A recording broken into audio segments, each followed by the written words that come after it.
Hi. What's poppin', everyone? You wanna see something cool? Yeah. It's not me. I'm not the cool thing. So, many Christmases ago, my dad went to a sword store. My dad went to a sword store and they were having a going out of business sale. And so my dad bought like 8 swords. And so my dad has a sword collection in that he went to a sword liquidation sale and bought 7 things.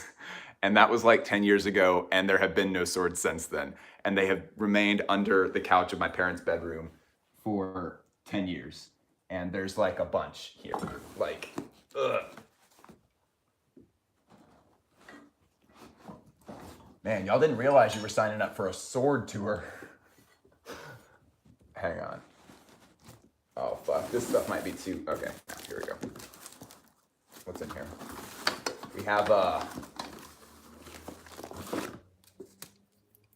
We have Sting from Lord of the Rings. So that's cool. Sting for a very short human, or for a child. Or for a hobbit. This one is huge. I'm not even sure if I can get this out. This.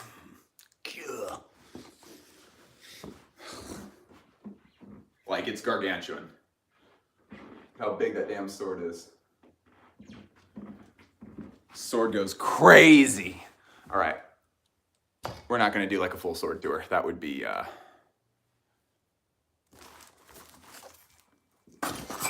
little much. Oh, but listen to that sweet sound. Can you hear it? Can you hear it? That sound is wonderful. What a beautiful sound. Anyway, how is everybody? We have some especially cool things to look through here. What's up, Aaron? What's up, Marcos? What's up, Odds?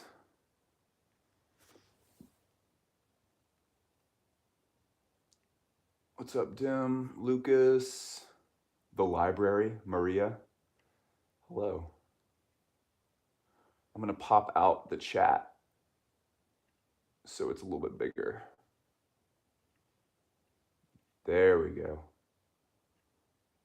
Beautiful, beautiful. Okay, cool.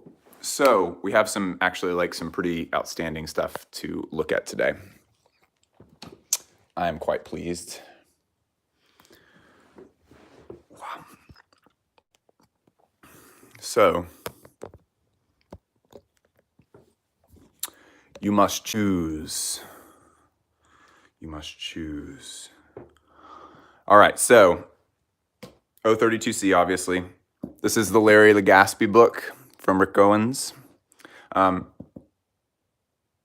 This would be a shorter look through because it's a pretty short book, but it's also, it's also a lot of interviews in here.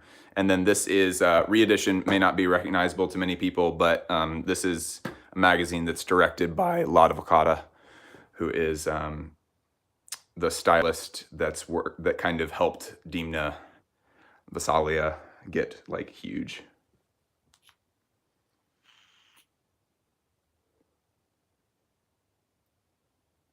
So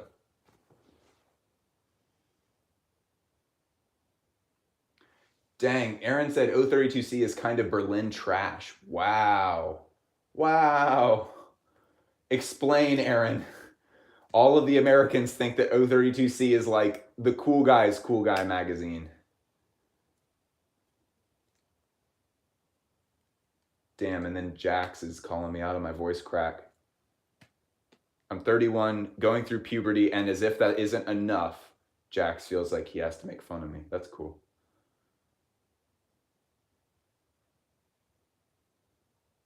Okay, looks like we're starting with Legaspi.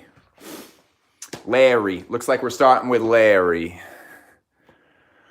So, here's how I kind of want to handle this, y'all. I would love it if we could be looking through this thing and we can talk about like the stuff we're looking at a little bit and stuff, but I also want to like take questions and like talk about like fashion in general.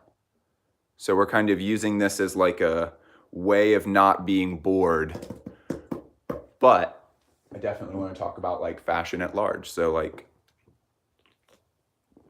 let's see some good questions. Let's see some conversating in the comments. Things to come. Oh, so Sebastian said, what's up? Thoughts on Reese Cooper? Reese Cooper is great. And I've talked to Reese Cooper a little bit. Reese Cooper is like an incredibly nice person. Virgil connected us. He was like, I think you would actually like really appreciate Reese because he's like working on all this like really cool new stuff. And I talked to him and I had heard the name Reese Cooper thrown around a whole bunch. And I knew like a couple of things that he had done, but I had no idea what he was actually up to with like the DIY kits and stuff. And it turns out that Reese Cooper is, I'm really happy with where he's taken stuff. I asked him kind of what's the goal with that project, and he was like, the goal. So if for anyone who doesn't know, Reese Cooper sells a jacket that is a DIY kit. Like you get sent the jacket and it's in pattern pieces and you're putting the thing together yourself. And so like there's like a lot of options for like customizing and a lot of options for like just weird modifications and stuff that you can do to it. It's not like the Gucci DIY stuff where it's just kind of like, here is the jacket, select 3 patches. You did it yourself. It's very much a, like I love Gucci a lot, but that DIY stuff is, it's not awesome. This is so cool. So sick. It makes so much sense why people were so fucking obsessed with Kiss. Makes so much sense. But yeah, and Reese was just like, dude, it's like the goal is just in doing it, because already he was like, just on Instagram, I'll just check the hashtag or like check stuff that we've been tagged in. And immediately I start seeing stuff where I'm just like, man, that's a great idea. And I would have never thought of that. Me and my team would have never come up with that on our own. And he was just like, I'm seeing kind of like an idea where it's like I designed the pattern, because Reese did have to design the pattern and everything. He had to create the tech pack. He had to put the stuff together into the box. Like Reese has like the baseline thing, but then immediately you see it get split out into a million different pieces of like variation and stuff that would have, taken your team multiple lifetimes to experiment with it that much. And it reminds me a lot of like in tech, like the way that like Facebook will test something out is they'll say like, okay, when a user is reporting a photo for whatever reason, like it seems like we're getting too many things that, or people seem to be caught. Oh my gosh, what's this example? Let me try to talk here. If Facebook is in a situation where they're like, people are opening up this menu and then they don't seem to know where to go once this certain menu gets opened, then the way they fix that is they get multiple engineers in the same room and they start saying like, okay, everybody start throwing out ideas. How can we make it where this menu is more clear? And they say like, well, what if we like change the phrasing to like this thing? And they'll have an engineer in the room actually be like, okay, hang on one second. And he'll like type in and recode the menu. And then they'll push that change to like 2,000 users and like right then. And then they're immediately able to see those, I know, fingerprints. Yeah. I'm adding character to the book, guys. Then immediately they're able to see if that change had a positive effect or not. And it's brilliant. I like Reese Cooper a lot. I think he's onto something really, really good here. Hey, thank you, Daniela. She said, congrats on 40K. Yeah, we just hit 40K. I figured that 40K isn't really like a anniversary, like thank everybody, make an Instagram post. I'll probably do that at 50K, which we should hit in like 2 months. But Yeah, thank you, Daniela.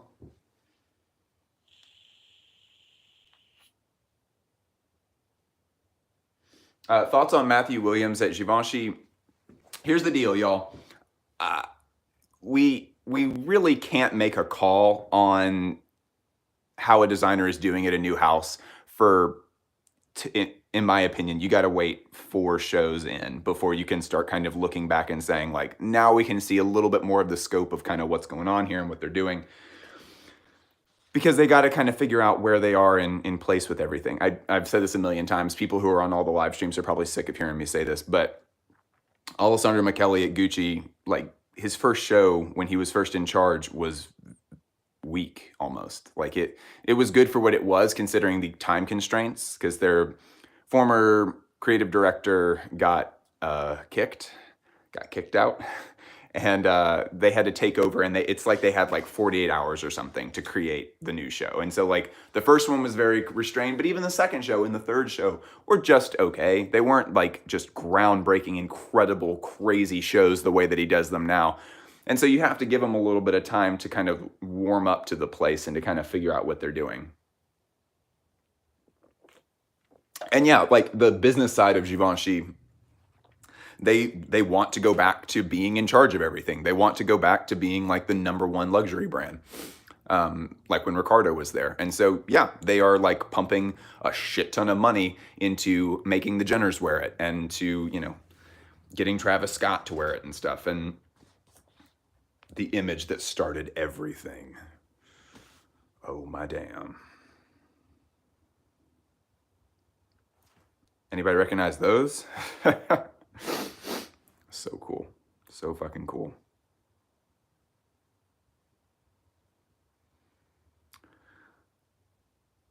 So yeah, I mean, but I don't think Matthew has a whole lot to do with like the advertising side of things and like the PR side of things. So I think people, there's a lot of people who were upset that Matthew got appointed there in the first place, and a lot of people who never liked Leaks and think that he's just like, a 40-year-old fuckboy. And those people, I don't think those people really can have their minds changed, because he's, to them, he's someone who does not deserve the position. So there's like a lot of hate and stuff out there, but whether it's good or bad, I don't think we can make an accurate call on it for another like year or so. Damn, Maria's sewing machine just broke. I'm sorry, Maria.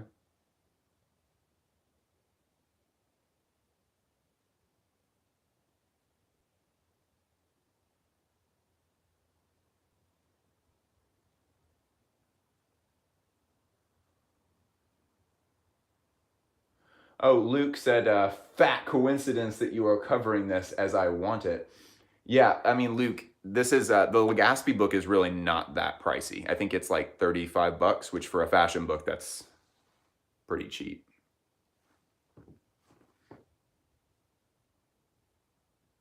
What's up, Blake? Y'all, Blake Shelton in the chat. Blake's here, guys. Grammy award-winning artist Blake Shelton has arrived. Blake, I loved you on SNL.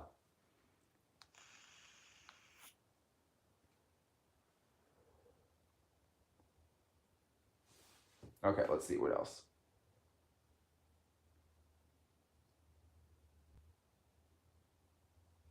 Adela said, hi, where should I start if my dream is to become a fashion journalist? Adela, I have no good suggestions about that. Here's my honest thoughts about the way that works. Fashion journalism seems to be occupied mostly by people who do not need a job, which is very discouraging. The pay for fashion journalism is garbage. It is absolutely terrible, which is honestly a big part of why I just am kind of doing my own thing, is because, I mean, unless some major changes come to Vogue, which they're claiming that they will, but we'll have to wait and see. Who gets jobs at Vogue? It's not qualified people. It's just people with, I mean, and there are some outstanding people at Vogue. There are some really talented, awesome people at Vogue. But for the most part, the people who are getting hired there, it is, I mean, and people on the inside have said this. This is not my personal opinion. This is stuff coming from former employees of Vogue, is that like the people that tend to get hired are people who can come in and look really cute and who can afford to be socialites in New York, and people who have like incredible wardrobes, which there are some very rich young ladies who are also very talented. And so sometimes those things overlap, and that's great. But a lot of times they don't. And a lot of times people who are actually like really fantastic journalists just kind of get ignored in favor of people who are more of a, cute 25-year-old version of a lady who lunches. And it's the same thing. Like, you want to go work for Complex? Great. Good luck finding a paycheck doing that. Like it's, most fashion publications expect you to work there because it's fun, and they don't want to pay you anything to do anything. So it's a very discouraging little world within fashion journalism. I hope that I'm wrong about that stuff, and I hope that you can figure out a way to make that work. My solution to making that work was I created my own source of income. And right now I'm making barely enough money to live on. I like doing this channel on my own, like I'm making barely enough money to live on, and I probably work 60-hour weeks. That's growing, and I expect that we're gonna be doing pretty well here fairly soon. But 2 years of working on something is a pretty long time to not be making a ton of money. I hope that you can prove me wrong and you can figure out something to do there, but I don't want to sugarcoat it for you, because if you're asking the question, I don't want to lie to you. But yeah, I'm not really sure.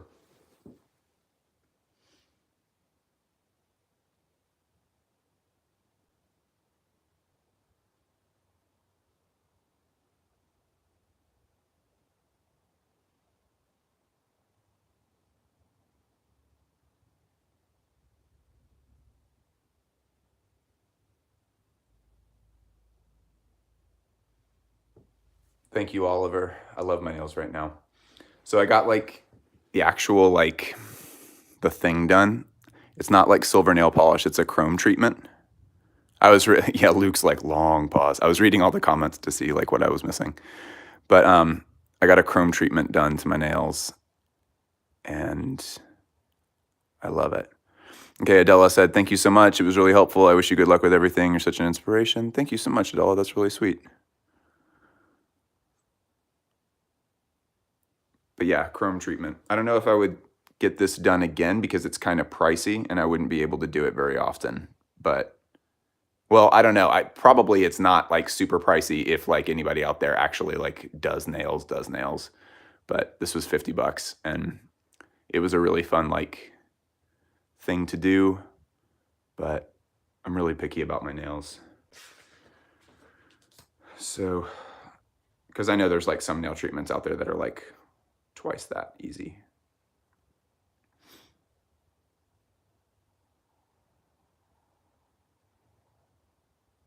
Man, you can see so much Rick influence in this. It's crazy. It is so, so crazy.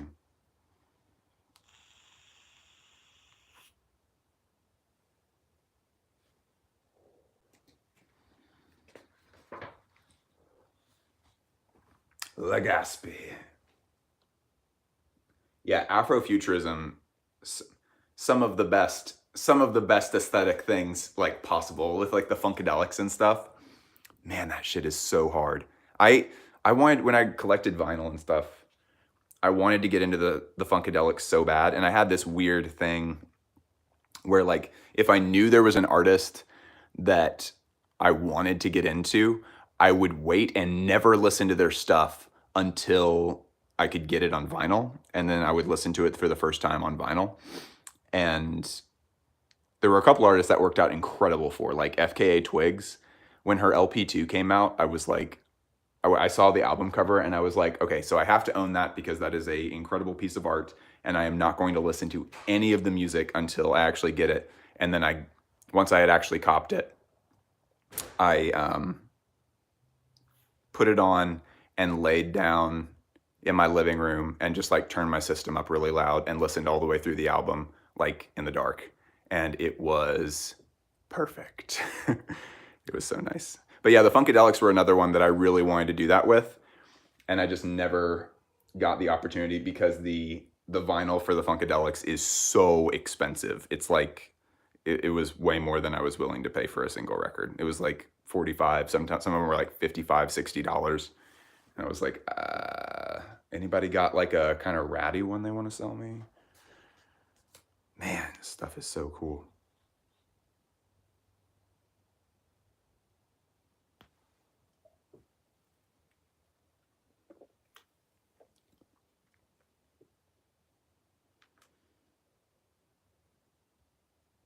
Okay. All right, y'all. Part of the reason that we are here is to join the motherfucking Patreon. I'm gonna pull up my Patreon in a separate tab here so that we can see. Oh my gosh. Okay. Wow. Okay. Well, hey everyone. Okay, so Sophia just joined the Patreon. Samuel just joined the Patreon, and Leesk just joined the Patreon. Thank you so much. Holy crap. I should have pulled this up a lot sooner. I am so sorry, y'all. Guys, thank you so much. Oh my gosh. Dang. We got people pouring into the Patreon. Let's go, y'all. Patreon.com/BlissFoster. Hey, look at that.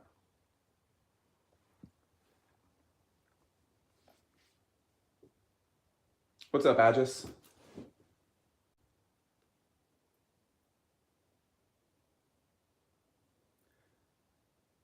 Thank you, Samuel. You're the GOAT.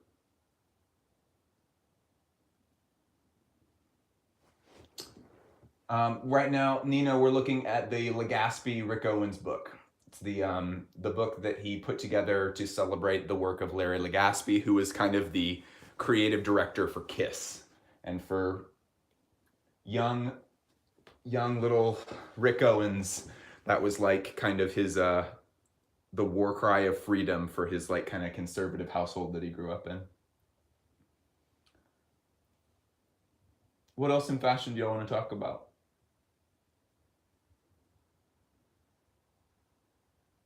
What's been on y'all's minds lately about clothes and stuff?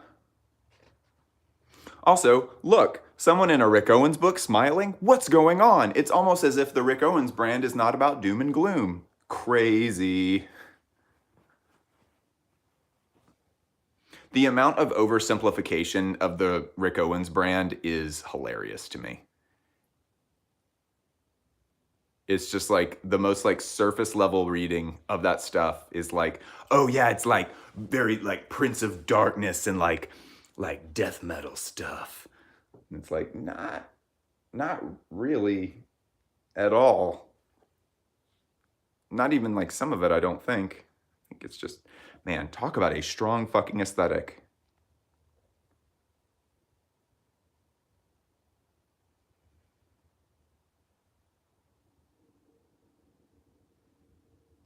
Gene Simmons is like, I can't wait to try that new dessert place in a couple of hours. That's gonna be great.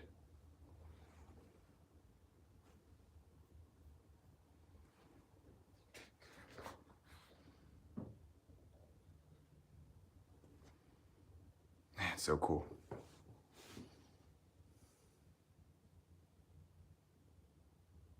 Yeah, Daniela, that's a good point. Rick uses so much more color than people usually give him credit for. Big true. Yeah, Luke said Aphex Twin type smile on this. big Richard vibes. Yeah. Oh man, I like Aphex Twin so much.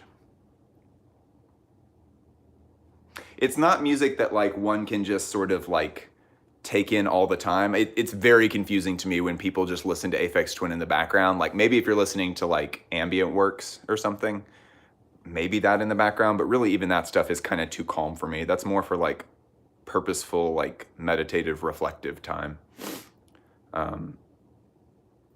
Does anyone have a favorite Aphex Twin song? My absolute favorite Aphex Twin song, hands down, is Mini Pops, the opening song on Cyro. Like the closest that Aphex Twin would ever get to making a pop song is that one. And honestly, like I wish we could have a full album that sounds like Aphex Twin doing like pop music, because he really excelled at it. It really killed it. Anthony said Xtol. Luke said IZUS. I don't know IZUS.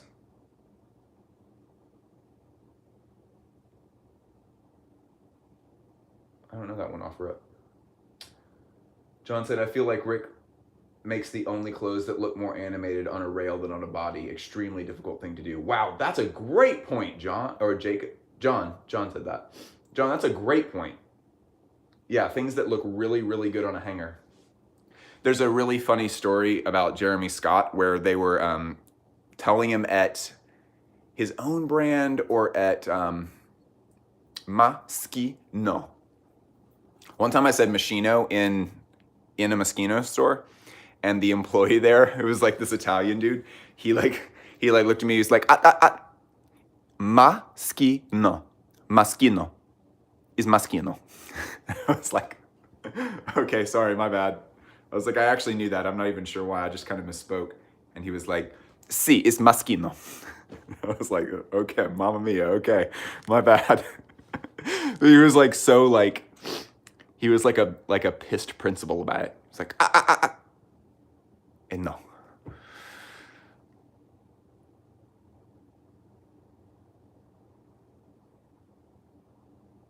It was such a strong move to like have these guys stay very hairy for all these shoots. I probably, like, if I was on set with this thing, if I was styling this, I would be like, the only way that we can do this, guys, is if we're like totally shaved up. So like, we're gonna keep your hair really crazy, but to really set off the hair, we're gonna need to like shave the torsos. Let's get the torsos cleaned up. But they left them like really hairy, which it's just like a different choice, but it's interesting the effect that gives with all of this. It's much more of a like, it makes these seem a little bit less like costumes and a little bit more like they're like living their lives in this stuff. You know? It's an interesting choice.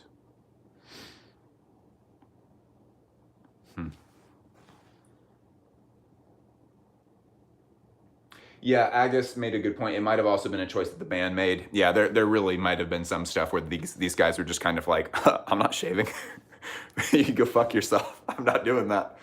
Which definitely happens, and it's kind of the job of the stylist to either sell people on stuff or to detect when you're like hitting a wall and to just be like, great, yeah, that's fine. I think we can make that work, and then just kind of go with it.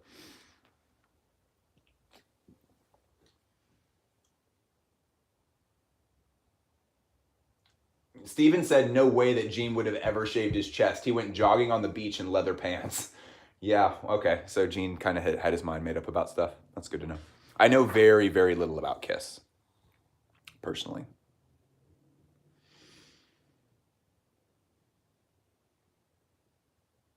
Ellie's read a lot of articles about Gene, apparently.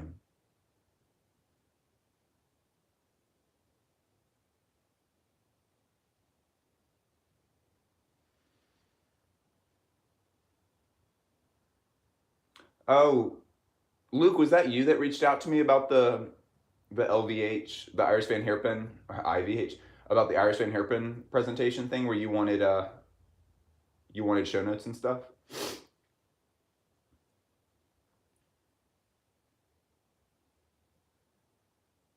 Oh, cool. How is that going? How goes it? I wish I could have given you the show notes lined up.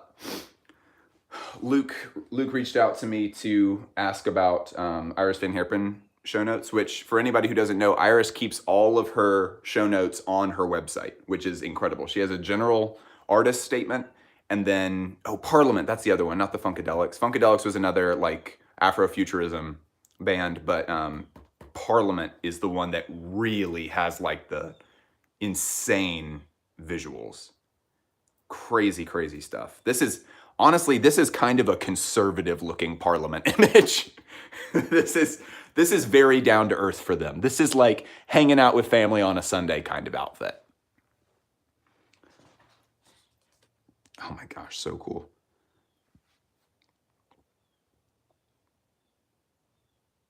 But there were these hand-drawn envelopes, hand-drawn cards that had drawings of different looks from the Irish show on one side, and then on the other side it had detailed show notes just about that one look.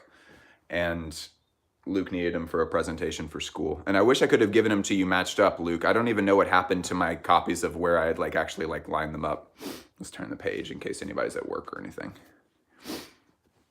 I totally forgot about that. Jeez. It was art, people. Everybody calm down. If anybody's mom was watching, tell them it's art. It's art, Mom. It's art.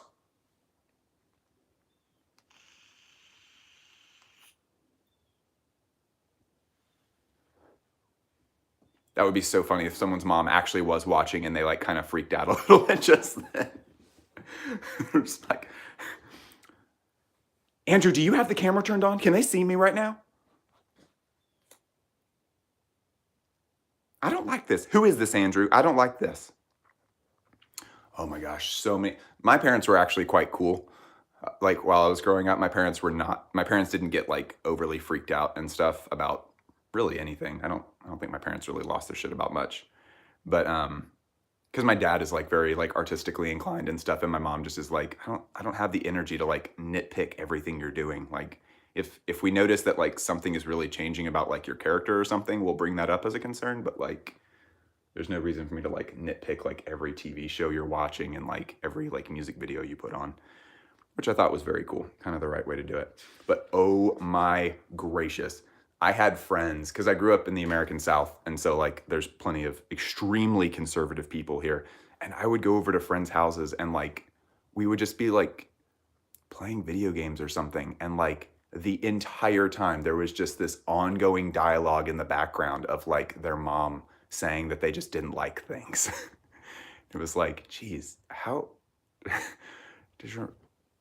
this seems exhausting. Why are your parents like this? Pretty sexy stuff. Oh my gosh. Yes, Daniela said, oh, the parents who didn't let their kids read Harry Potter. I knew so many kids like that whose parents were just kind of like, I just don't understand what's entertaining about satanic things. Oh yeah, Lost Land just said, Bliss, stop saying like. Yeah, that's going to be a losing battle. Sorry. That bugged me too for the first little bit that I was running the channel, where I would rewatch videos and like see what I can improve on and stuff. I was like, oh my gosh, I say like so much. And I tried to stop, and that was kind of an uphill battle, and we're still working on it. But yeah, I think maybe we'll just have to put up with it.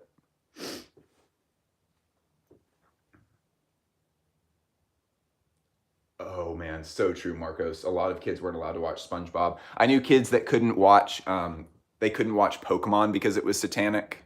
Pokemon was satanic, pretty bad. You know, learning about friendship with animals, pretty satanic. Learning about struggling and striving with your friends. Yo, John Lacey. John Lacey just joined the Patreon. John, thank you so much. Dang, we have lots of European folks coming in today. Lots of English pounds and euros. Thank you so much, John. I really appreciate it. You're the GOAT. Is John in here right now?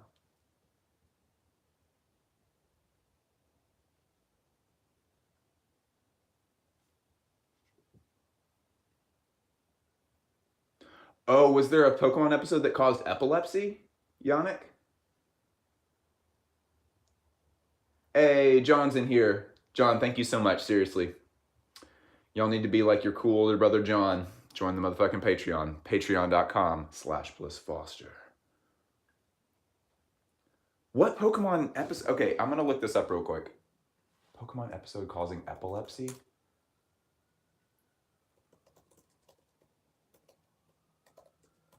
Pokemon epilepsy scene.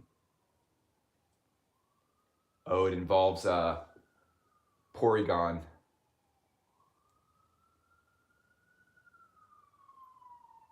Oh man, here it comes. Oh man, Porygon is shooting missiles. And then Pikachu's hitting him with... Oh, okay. I can see why this would cause epilepsy.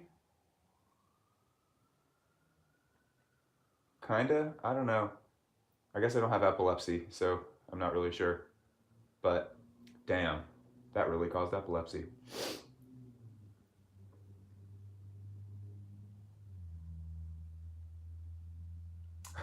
Anthony said, I have some runway shows on my walls where there's partial nudity, and my mom just saw it once and said, why is the... Whatever. Yeah, at a certain point, you gotta...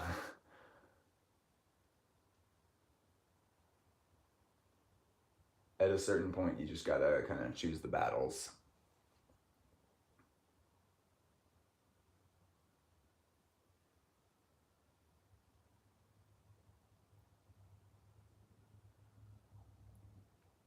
Yeah, especially in the 90s, there was so much runway fashion that featured just like topless models or like just totally naked models and stuff. That was like a signature move in the 90s.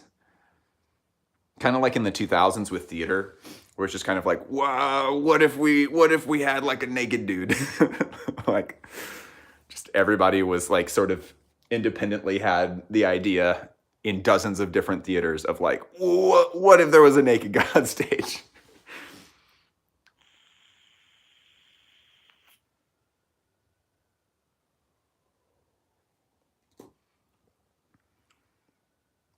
Man, look at all these groovy folks going to parties. Pretty groovy stuff.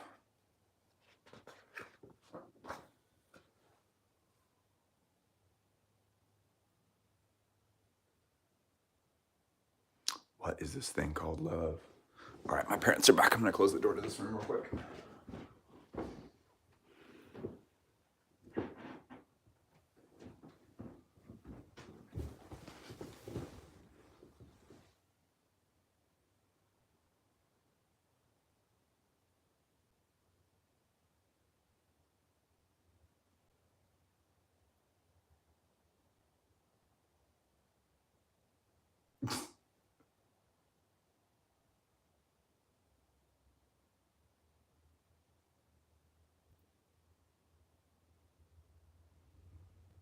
Oh my gosh, Ad just said we also had a segment on national TV in the news about how Death Note was a satanic instrument for the demolition of the church.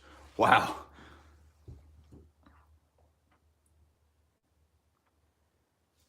A satanic instrument.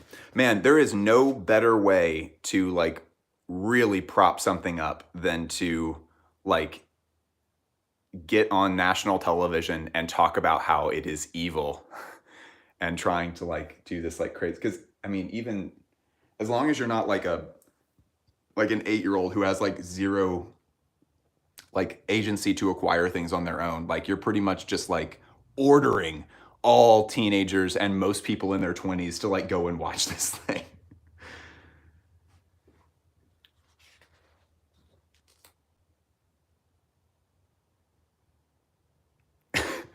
Okay, the first thing that came to mind when I saw this post is that like this model shows up and they like put on the outfit and she's like, what the fuck ever, man. Yeah, I'll put the outfit on. I'll put this stupid leotard on, whatever. And they like, she puts the leotard on and they're like, okay, Elizabeth, kind of seems like your attitude's in sort of a weird spot, but hey, could you do more of a pose like this? And she's like being like, oh, what, pose like this? Stupid. Like, it looks like she's like making fun of the idea of posing. You mean pose, you fucking idiot?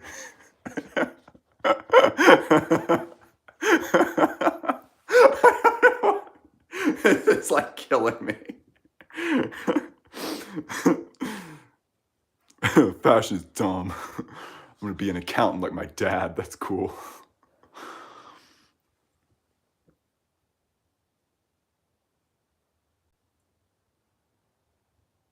It does look like a Zara mannequin, kind of, yeah.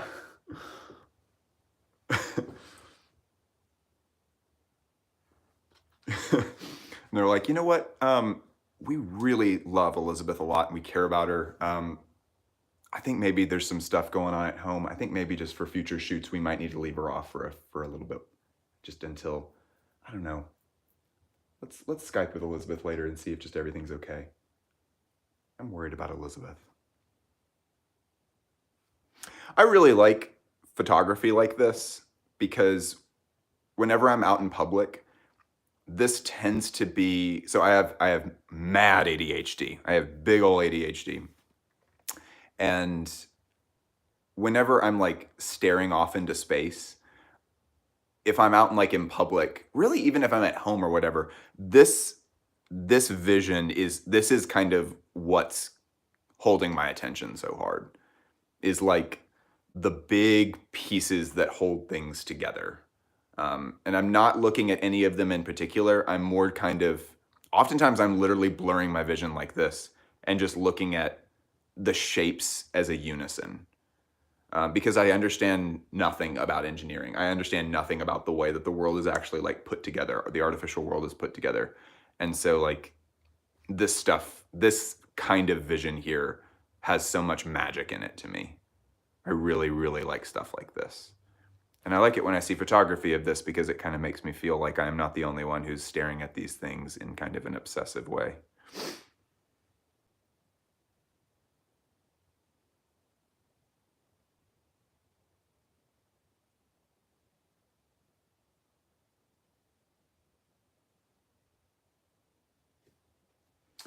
Do you know who did the photography for this? Asked Luke. I actually don't know.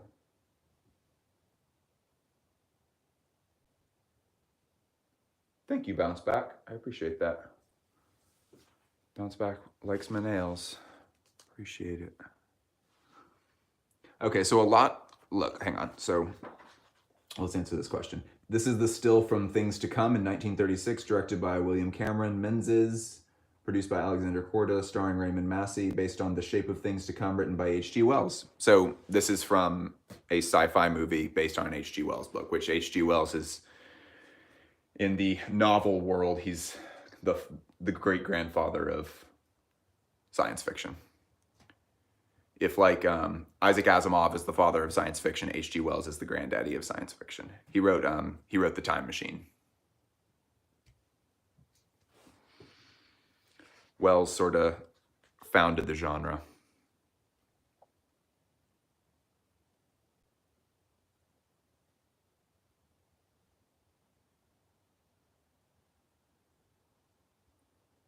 Also, here's a cool little like styling move thing. The natural shape of the human body has like this little like curvature right here. And I always really appreciate it when models, photographers, and stylists kind of work together to not act like this doesn't exist. Because like even on, I mean, this girl is very trim, very slight. And this is just the natural shape of like how the body is. There is like a very small like lip right here. And I always really appreciate it when that's not literally photoshopped out in a lot of cases. Literally, they'll just like flatten that out in a lot of cases, which is dumb. But I always really appreciate it when stylists and stuff kind of emphasize that a little bit. Which right here, this looks like perfect union of model, photographer, and stylist. Because the model is relaxing her stomach, and the photographer like saved this image over other ones, and the stylist actually like had this kind of tucked right here. That's cool. There's nothing wrong with the human body.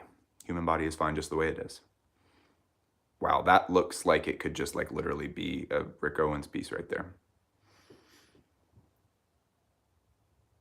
What's up, N1? We're looking at Legaspi, the Rick Owens book about Larry Legaspi, who was the creative director for Kiss and Parliament and a couple other things.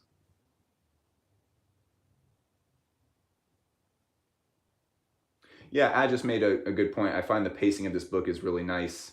The way they alternate between people and models and the movie stills. Yeah, very true. Thank you, Culture. I appreciate that. Very kind of you to say. Sebastian, I have news. I think Rick Owens is 60. How old is Rick Owens?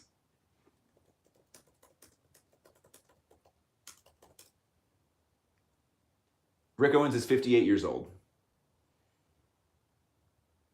I know, he throws you off because he's so hot. He throws you off with his awesome pecs.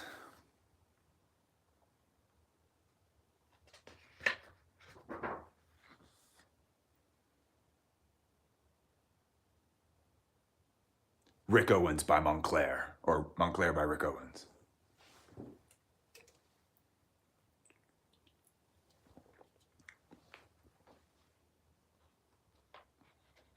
That's really beautiful.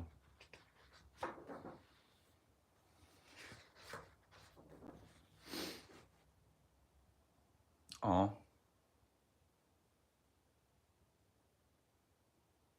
Is there like a good documentary or something about Afrofuturism?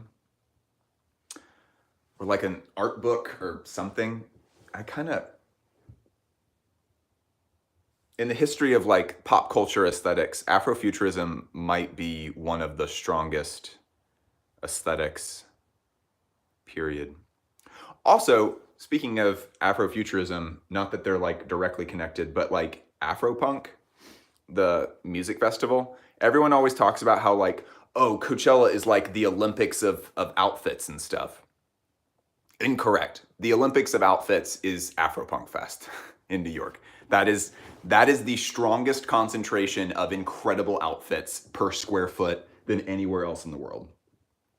Afropunk Fest. If you ever want to see literally just the best street style photography in the entire universe, just look up Afropunk Fest New York. Because a lot of them are not, it doesn't look like people like dressing up and wearing costumes. It looks like people who are wearing incredible outfits and they look very comfortable and very unself-conscious in them. They look fully in there. Yeah, and also, yeah, Marcos said, yeah, Coachella is where boho goes to die. Yeah. And also, man, there really is only so much that can be done with boho. And because I was kind of coming up in college during the first like really heavy deep wave of like indie rock boho, where like, you know, girls would go to thrift stores and buy a dress that doesn't fit them even slightly and like wear just these like huge just like stacks of, I mean, like what are they called, arm parties? Just huge like stacks of like rusty gold bracelets and stuff. Like, I mean, and then the Coachella thing kind of turned it into it wasn't just like a passing like cultural thing where it's like, oh yeah, in like 2009 through 2014, like we were kind of like really into the boho thing and then we kind of move on. It was like Coachella made it where it was just kind of this recurring thing every single year. And it was just like, geez, we have beaten this aesthetic to death. There is nothing left to do with this fucking thing. It's exhausting.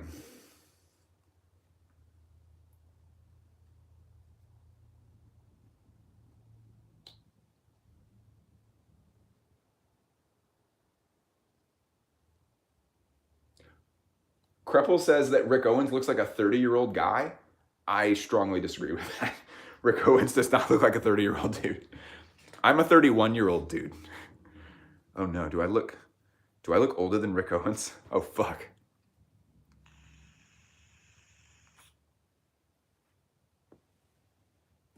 Rick is daddy. He's like he looks like a hot old guy. Right? Is this straight guy using the term daddy right? Bliss, that's not what daddy means. Oh my gosh. This is sick. It's like a sleeve, but it's this like pad for the shoulder. That's so cool. How are they keeping these on? Oh, this is sewn into the suit. Wow, that's a great idea.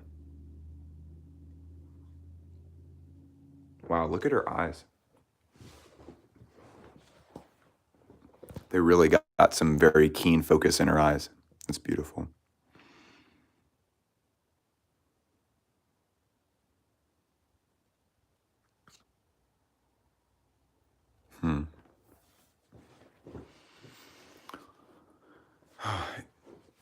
You know what song is stuck in my head, you guys?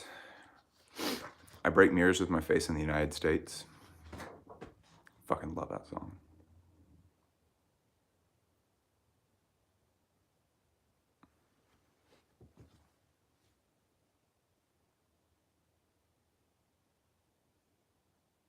What's up, Ronan?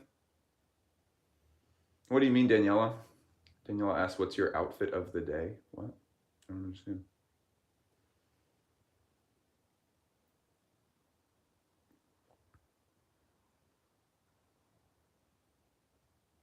All right, the stream can really begin now because Ronan is here.